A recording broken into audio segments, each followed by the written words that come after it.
وہی تھے۔ تب پہلی فرصت میں اس نے اپنا موبائل نمبر تبدیل کیا تھا۔ رضا جانتا تھا کہ وہ نیٹ استعمال کرتی ہے، مگر پھر بھی اس نے اس پر کوئی پابندی نہیں لگائی تھی کہ اس کی محبت ایسی ہی پیاس تھی۔ شادی کا 1 سال جیسے تیسے گزر گیا تھا۔ حریم سے محبت کے ساتھ ساتھ رضا حسین کی مصروفیات اور ذمہ داریاں بھی بڑھتی گئی تھیں۔ تاہم اپنے فرائض سے وہ کبھی ایک پل کے لیے بھی غافل نہیں ہوا تھا۔ اس کی چاروں بہنیں اپنے اپنے گھروں میں آباد ہو چکی تھیں۔ اب صرف بوڑھے ماں باپ کا ساتھ تھا، اور اس کی یہ کوشش ہوتی تھی کہ ان کے ساتھ بھی کوئی زیادتی نہ ہو۔ تاہم حریم کی ان دونوں کے ساتھ نہیں بنتی تھی۔ شروع سے ہی اس کے دل میں یہ پھانس چبھی ہوئی تھی کہ وہ لوگ اسے اکلوتی بہو کی حیثیت سے قبول کرنے کو تیار نہیں تھے۔ جس بہن کی نند کے ساتھ رضا منسوب تھا، وہ بھی اسے ایک آنکھ نہیں پاتی تھی۔ رضا آئے روز گھر میں کوئی نہ کوئی ڈرامہ لگا رہتا تھا۔ انہی دنوں حریم کی فیس بک آئی ڈی میں ایک نیا لڑکا عمار شامل ہوا۔ اس کی طرح وہ بھی خوش مزاج اور کھلنڈرے جذبات کا مالک تھا۔ حریم نے شروع میں اسے کوئی خاص لفٹ نہیں کرائی تھی، تاہم رفتہ رفتہ وہ جیسے اس کے پیچھے ہاتھ دھو کر پڑ گیا تھا۔ اس کی یہی شدت حریم کو اچھی لگی تھی۔ وہ واقعی ویسا ہی تھا جیسا وہ چاہتی تھی۔ اس نے سوچا تھا وہ فیس بک چھوڑ دے گی، مگر عمار نامی اس شخص سے دوستی کے بعد اس نے اپنا ارادہ بدل دیا۔ اب صبح و شام سوائے فیس بک کے اسے اور کوئی کام ہی نہیں تھا۔ عمار نے اسے بتایا تھا کہ اس کی صرف ایک بہن ہے جو اس سے بڑی ہے، اور اس کی ابھی شادی نہیں ہوئی ہے۔ باپ حیات نہیں ہے، تاہم ماں ہے۔ حریم کو اس کے گھر والوں کے بارے میں جان کر بہت اچھا لگا تھا۔ سب سے اہم بات یہ تھی کہ وہ اس سے جھوٹ نہیں بولتا تھا۔ اس کی سچائی اور محبت کی شدت دیکھتے ہوئے حریم نے بہت مشکل سے اسے اپنے بارے میں سب کچھ سچ سچ بتانے کا فیصلہ کیا تھا، اور اس وقت اس کی خوشی کی انتہا نہ رہی جب اس کے بارے میں سچائی جان کر بھی عمار نے اس سے تعلق ختم نہ کیا، البتہ اس کی ہمدردی مزید بڑھ گئی۔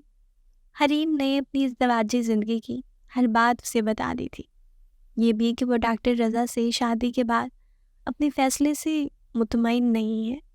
شاید رضا حسین وہ شخص ہی نہیں جس نے خدا سے مانگا اور چاہا تھا۔ تب عمار نے اسے مشورہ دیا تھا کہ وہ اپنی زندگی مزید برباد مت کرے۔ اگر وہ رضا حسین کے ساتھ خوش نہیں ہے تو اسے اپنے لیے کچھ بہتر سوچ لینا چاہیے، اور تب اس نے عمار سے مدد کی درخواست کی تھی۔ وہ جاننا چاہتی تھی کہ رضا حسین کی اس درجہ مصروفیات کا باعث کیا ہے کہ اس کے پاس اسے گھمانے پھرانے اور اس کی مداح سرائی کرنے کا وقت ہی نہیں۔ عمار نے اس سے کہا تھا کہ اس کی مدد کرے گا، ساتھ ہی اس نے اسے تسلی بھی دی تھی کہ اس کی تعریف کرنے کے لیے وہ اکیلا ہی کافی ہے۔ اسے اپنے شوہر کی بے پرواہی پر کڑنے کی کوئی ضرورت نہیں۔ اگلے 2 ماہ میں عمار کے توسط سے بہت سی باتیں اس کے علم میں آئی تھیں، اور ان میں سے سب سے تکلیف دہ بات رضا حسین کا اس سے فیئر نہ ہونا تھا۔ اس روز وہ بہت روئی تھی، تاہم اس نے رضا حسین پر کچھ بھی ظاہر نہیں ہونے دیا تھا۔ رفتہ رفتہ اس کے مزاج میں تبدیلی آنے لگی تھی۔ پہلے وہ رضا کے قریب رہنے کے بہانے ڈھونڈتی تھی، اور اب اس کی قربت سے بھاگتی تھی۔ وہ سمجھ نہیں پا رہا تھا کہ اسے کیا ہوتا جا رہا ہے۔ صرف اس کی خوشی کے لیے اس نے اپنی مصروفیات بھی کم کر دی تھی، مگر وہ پھر بھی خوش نہیں تھی۔ اب تو اس نے علیحدہ گھر کا مطالبہ بھی کر دیا تھا۔ رضا اس کی ہر بدتمیزی خاموشی سے سہ جاتا تھا، مگر یہ مطالبہ ماننا اس کے لیے ازحد شرمندگی کا باعث تھا۔ یہی وجہ تھی کہ اس نے بہت پیار سے اس مسئلے پر سمجھانے کی کوشش کی تھی، مگر وہ نہیں مانی تو اس نے اس کے حال پر چھوڑ دیا۔ حریم شاید یہی چاہتی تھی۔ دونوں کے بیچ بات چیت بند ہو گئی تھی۔ اس نے اپنا بستر بھی رضا سے الگ کر لیا تھا، اس کے تمام کام بھی ملازمہ پر ڈال دیے۔ وہ اس کی ان حرکتوں سے کتنا ہرٹ ہو رہا ہے اسے پرواہ نہیں تھی۔ عمار اب اس سے ملنے لگا تھا۔ وہ شخص اپنی باتوں اور لفظوں میں جتنا خوبصورت تھا، حقیقت میں بھی اس سے کہیں زیادہ خوبصورت تھا۔ حریم کو حیرت ہوتی تھی کہ اتنا خوبصورت مالدار ہونے کے باوجود وہ اس جیسی بظاہر عام سی لڑکی کو کتنی اہمیت دے رہا تھا، کیسے ہر بات میں اس کی تعریف کرتا تھا، اس کا خیال رکھتا تھا، اسے پیار دیتا تھا۔ وہ اپنے نصیب پر جتنا بھی رشک کرتی کم تھا۔ اس روز موسم بہت سرد تھا۔ صبح ہاسپٹل کے لیے جاتے ہوئے رضا نے اسے منانے کی کوشش کی تھی، مگر اس نے اس کوشش کو کامیاب نہیں ہونے دیا۔ اگر وہ اس سے صلح کر لیتی تو پھر الگ کمرے میں کیسے سوتی، ساری رات جاگ کر اپنے محبوب سے اس کی من پسند باتیں کیسے کرتی۔ رضا مایوس لوٹ گیا تھا۔ پچھلے ایک ہفتے سے اس کی نیند اور خوراک متاثر ہو رہی تھی۔ اس کی ماں نے اسے کہہ دیا تھا کہ وہ حریم کی بات مان لے، وہ دونوں بوڑھے میاں بیوی اکیلے رہ لیں گے، مگر وہ نہیں مانا تھا۔ اسے یقین تھا کہ حریم کا غصہ ڈل جائے گا، وہ اس کی بات مان لے گی۔ رضا کے ہاسپٹل جانے کے بعد وہ اپنی ساس کے منع کرنے کے باوجود عمار سے ملنے چلی گئی تھی۔ موسم خوبصورت اور سرد تھا، مگر من پسند ہم سفر کے ساتھ اس کا حسن مزید دوبالا کر دیا۔ صرف اس کی فرمائش پر عمار نے اسے پورا شہر گھمایا تھا۔ اب شام ڈھلنے لگی تھی۔ واپسی کے سفر میں اس نے اس سے پوچھا تھا، عمار، آج نہیں تو کل تمہاری شادی ہو جائے گی۔ ممکن ہے جو لڑکی تمہاری بیوی کی حیثیت سے تمہاری زندگی میں آئے گی تم اسے مجھ سے بھی زیادہ چاہنے لگو گے۔ اگر ایسا ہوا تو کیا تم مجھے بھول جاؤ گے؟ نہیں، میں شادی ہی نہیں کروں گا۔ گھر والوں نے مجبور کیا تب بھی نہیں؟ نہیں، مجھے کوئی مجبور نہیں کر سکتا۔ اچھا، اگر میری شادی نہ ہوئی ہوتی تو کیا تم مجھ سے شادی کر لیتے؟ شادی ہو گئی تو کیا ہوا؟ میں جسموں سے محبت کا قائل نہیں ہوں، یہ تم اچھی طرح جانتی ہو۔ مکمل توجہ ڈرائیونگ پر مرکوز کیے اس نے سنجیدگی سے جواب دیا تھا۔ حریم کے دل پر ہلکی ہلکی پھوار پڑنے لگی۔ فرتے جذبات میں اس نے عمار کا بایاں بازو اپنے بازو کے حصار میں لیتے ہوئے اپنا سر اس کے شانے پر ٹکا دیا تھا۔ میں تمہیں پانا چاہتی ہوں عمار، ہمیشہ ہمیشہ کے لیے۔ اگر کوئی اور لڑکی تمہاری زندگی میں آئی تو میں مر جاؤں گی۔ آج ایسا کہا ہے، آئندہ کبھی مت کہنا، نہیں تو میں بات نہیں کروں گا۔ ٹھیک ہے، نہیں کہوں گی، مگر کیا تم مجھ سے شادی کر سکتے ہو؟ ہاں، کر سکتا ہوں، مگر میں کسی کا دل نہیں دکھا سکتا حریم۔ تمہارا شوہر ہے جو تم سے محبت کا دعوے دار بھی ہے، اس کا کیا ہوگا؟ وہ میرا شوہر ہے، مگر مجھ سے مخلص نہیں ہے، اور جو شخص مجھ سے مخلص ہی نہیں ہے میں اس کے ساتھ رہوں یا اسے چھوڑ دوں، کیا فرق پڑتا ہے؟ پھر بھی میں تمہیں یہی مشورہ دوں گا کہ تم کسی قسم کی جذباتیت میں کوئی فیصلہ مت کرنا۔ یہ جذباتیت نہیں ہے، بہت سوچ سمجھ کر میں یہ قدم اٹھا رہی ہوں۔ یہ اور بات ہے کہ تم سے نہیں کہا اب تک۔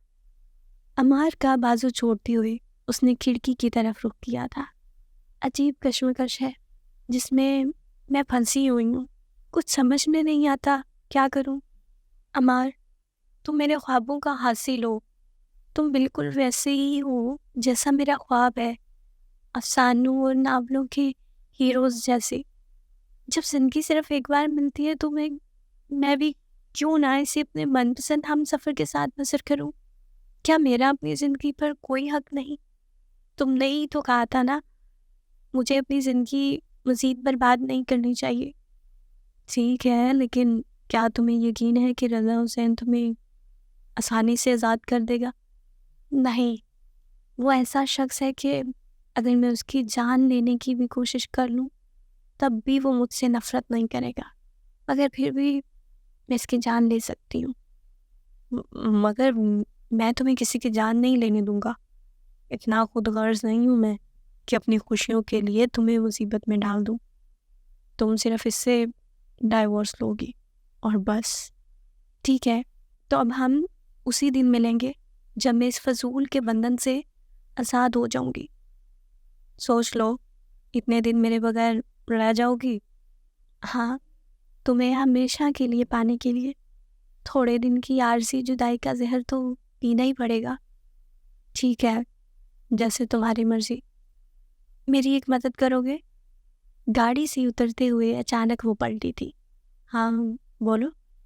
مجھے رضا سے ڈائیورس میں تمہاری مدد چاہیے۔ کیسی مدد؟ وہ کل ملائیشیا جا رہا ہے، 2 روز بعد واپس آئے گا۔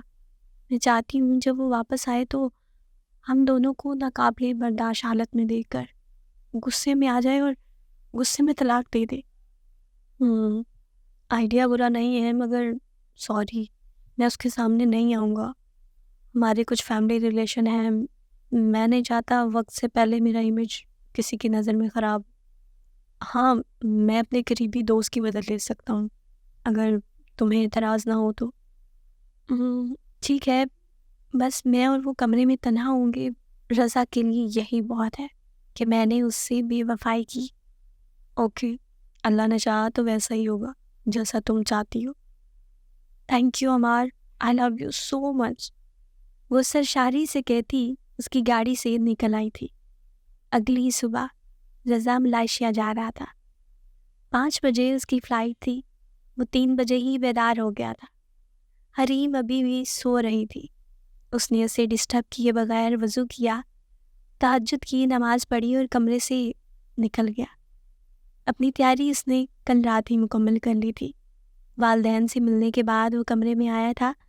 حریم جاگتے ہوئے بھی سوتی بنی رہی۔ وہ ڈریسنگ روم میں گھس گیا۔ وقت تیزی سے گزر رہا تھا۔ جلدی کرتے ہوئے بھی تاخیر ہو رہی تھی۔ مکمل تیار ہو کر بیگ اٹھانے سے قبل اس نے زبردستی حریم کو جگا کر اپنے مقابل کر لیا۔ پھر یوں ہی گلے سے لگاتے ہوئے اس کے کان میں بولا، میں جا رہا ہوں، اپنا خیال رکھنا، واپسی پر ایک بہت بڑا سرپرائز دوں گا۔ میں بھی۔ مسکراتے ہوئے حریم نے اسے دیکھا تھا۔ وہ اس کی پیشانی چومتے ہوئے کمرے سے نکل گیا۔ 2 روز کے بعد اس کی واپسی ہوئی تھی۔ ایئرپورٹ پر پہنچتے ہی اس نے حریم کو اپنی آمد سے آگاہ کرنے کے لیے کال کی تھی، مگر اس نے اس کی کال پک نہیں کی۔ کئی بار ٹرائی کرنے کے بعد اس نے سیل جیب میں ڈالا اور اسے سرپرائز دینے کا سوچ کر بنا ڈرائیور کو کال کیے ٹیکسی سے گھر چلا آیا۔ سنڈے کے باعث ملازم چھٹی پر تھے۔ گھر کے اندر بھی کوئی نظر نہیں آ رہا تھا۔